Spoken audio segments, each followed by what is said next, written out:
Hello po, good afternoon. Nandito na po kami sa Azure. May oras pa po kami, kaya kumuha muna ako ng view sa harapan at sa pinaka-swimming pool.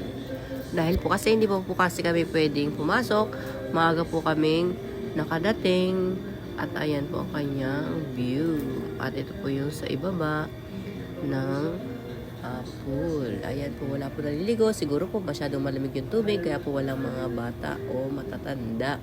At pupunta na po kami sa aming room. 18th floor po ang aming room. At ayan po, malinis po sa paligid. At ito po yung loob ng kondo.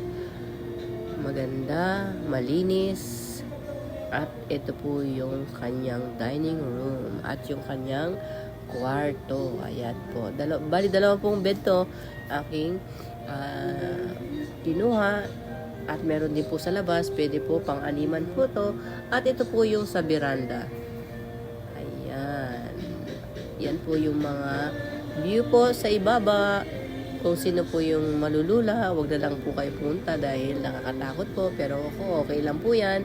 Sanay na po ako sa mataas. At ito po ang kanyang view.